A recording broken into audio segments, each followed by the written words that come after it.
I guess we were the first people that she told. And I mean, of course I feel honored and I'm glad she feels safe doing that. And we were just really excited for, more grandbabies, so yeah. There's going to be things that she's going to tell Robyn and Kody first, and there's going to be things that she tells me first. It doesn't matter how I feel personally towards Robyn or towards Kody.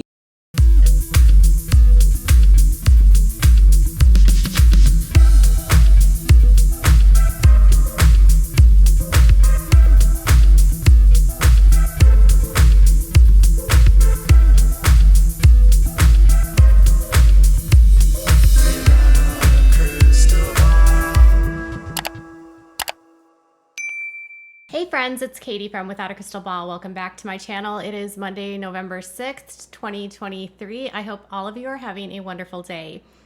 Last night was the 12th episode of Sister Wives Season 18, and in the episode, there was not a lot of Robyn Brown, and yet Robyn Brown's sound bites and commentary said a lot. So Robyn was able to say a lot with not even saying that much at all. If you are a fan of the show and you still believe that this show is real, even after Kody did an interview last week with Mormon Discussions, Inc., and basically admitted that for years his wives lied for him. In fact, he said that his wives gave him a cloak of charity and covered his sins, and now they're no longer giving him a cloak of charity. And so the only way Kody was able to be credible for years was to have his women or his concubines lie for him on this series. Now that the lies are gone, the storylines and the narratives, they keep butting heads because what Robyn and Kody say versus what Janelle and Meri and Christine say are completely contradictory. And the sense I'm getting is that there's far more truth to the statements made by Janelle, Kody, and Meri now than there is by Kody and Robyn. And Robyn continues to live in this sort of world of I'm the victim, and she's also very muted this season, where the last several episodes, it almost seems as though Robyn is medicated or down or depressed or acting like she's depressed. She has limited affect. She's acting very, very monotone, and she has a very limited role in this series. I've learned in the last several episodes how little Robyn is a part of this series at this point. Kody and Robyn have no storyline of their own. They're not showing the two of them together at all. And frankly, I don't know why. If they're so happy and so together, why don't Kody and Robyn film together talking about the marriage or talking about their family? Why don't they show the two of them doing things together? Why don't we hear about how things have been difficult in their marriage? It's weird how they will air out the drama with everyone else, but they will never air out the drama between the two of them. So in this episode, we find out that Mykelti is having twins, and Mykelti reveals that she told Robyn first. Now, Robyn was honored by this and felt very happy about this. I guess we were the first people that she told. And I mean, of course I feel honored and I'm glad she feels safe doing that. And we were just really excited for, more grandbabies, so yeah. Babies are a huge draw on reality television. Babies, marriages, divorces, moving, anything that can add intrigue to the audience.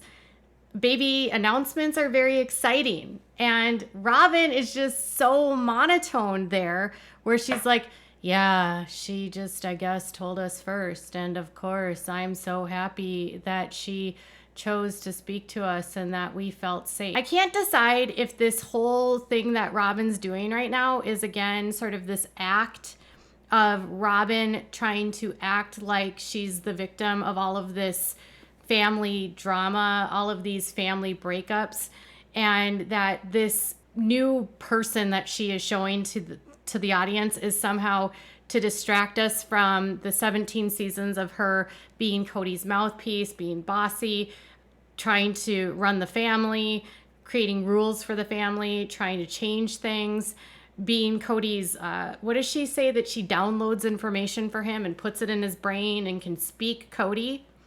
This woman hasn't been muted or shy the entire time she's been on the seasons. And so for her to be so low like this, it all just feels very contrived to me, as though she's trying to present a side of herself to really play to the cameras of like, I've been so victimized in this situation. And it gets worse. You know, sometimes I think about our decisions that we made in the past. And I think maybe if we wouldn't have moved to Flagstaff, or maybe if we would have moved when Christine wanted to move to Utah, or we would have built faster out on the property, I wonder if we'd still be together. She's trying to come off very like introspective, very inside of her head, very thoughtful in a time when she used to speak very off the cuff and used to say things that were very, to many fans, very offensive, because she would clearly not see other people's points of view. Part of me wonders, does she watch the show and read the feedback of fans saying she doesn't look empathetic, she doesn't appear to understand what others are going through, she doesn't view the world outside of her insular world. She didn't have a very good first half of the season. So now are we trying to get a more muted Robyn, more insightful Robyn, more thoughtful Robyn? And yet all of these sound bites of her don't really have anything.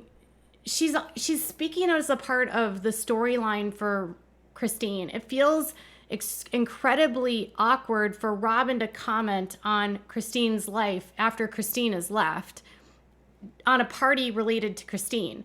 All of these conversations are happening in Christine's story, where Christine doesn't invite them. She doesn't have any of them there. And Robyn's been inserted by producers to speak and narrate this part of the episode.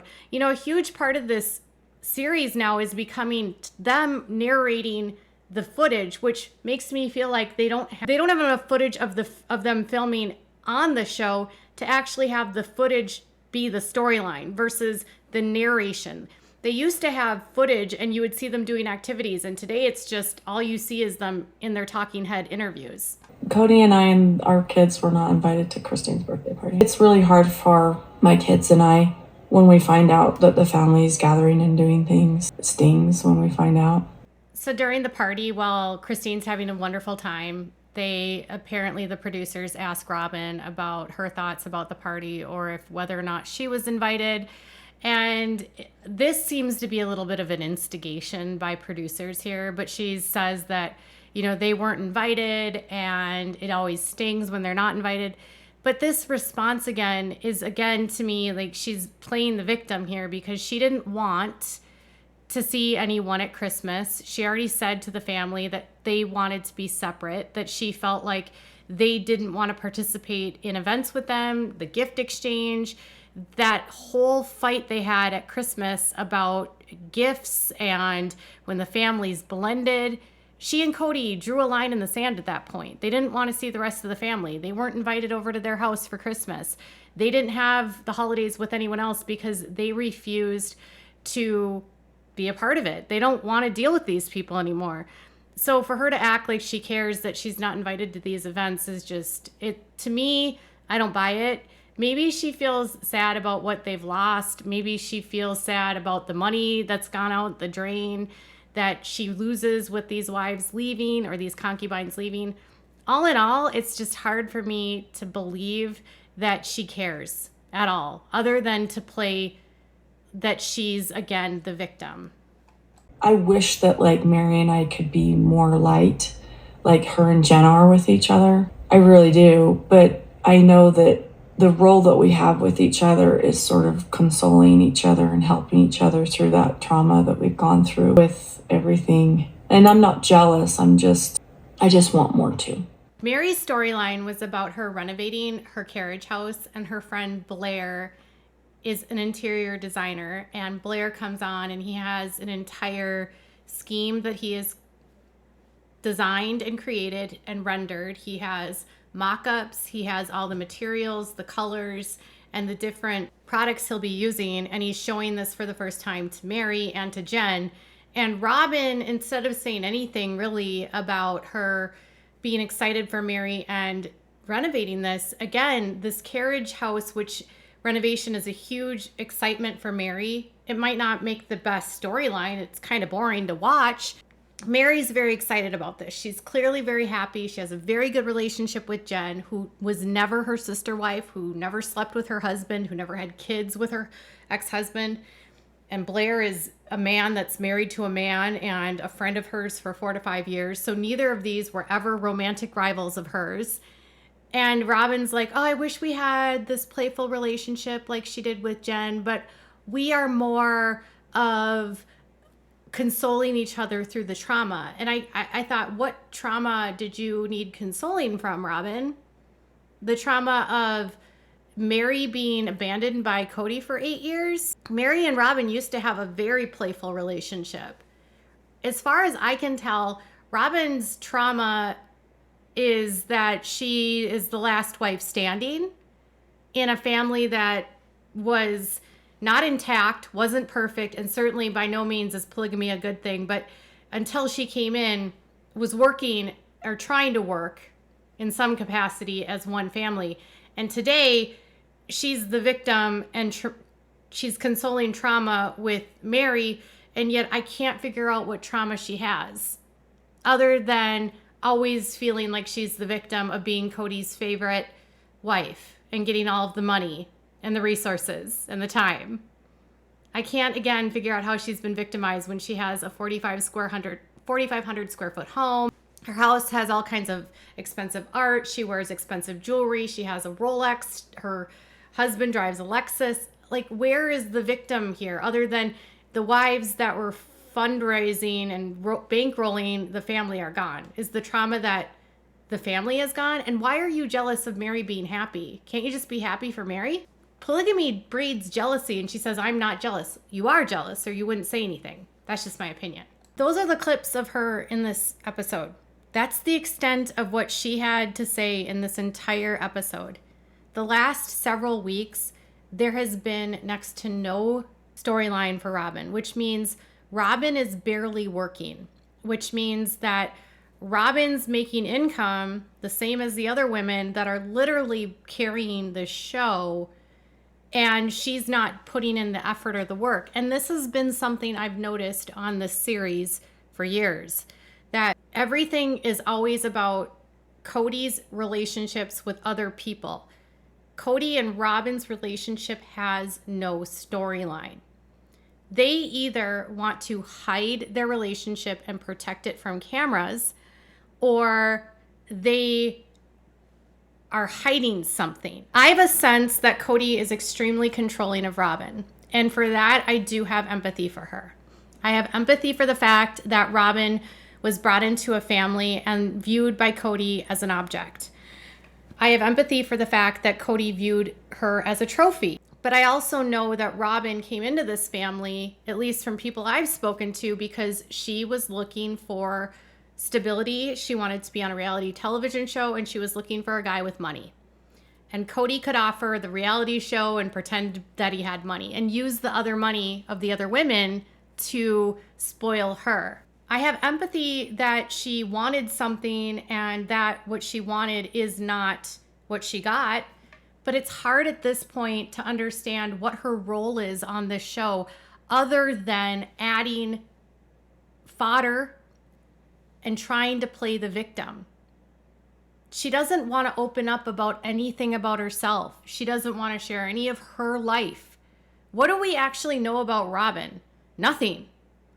We don't know if Robyn cooks at home. We don't know if Robyn has friends. We don't know if Robyn goes to yoga during the week. We don't know if Robyn is spending time with her siblings, because Robyn doesn't bring any of that onto the show. Meanwhile, Christine is bringing her family onto the show. She's having parties. Janelle's doing, she's moving. She's doing different activities. Meri's creating scenes by renovating and moving. And Robyn's contributing nothing. Robyn's trauma, in my opinion, is that she is going to have to, she can't rely on everyone else anymore to do it, to pay her way. Her trauma is that she's going to lose the golden spoon that's been in her mouth for all of these years, because all of the other wives have left and they've taken their money with them. And in my next video, we're going to talk about how Janelle makes very clear in this episode that Kody doesn't control her money anymore.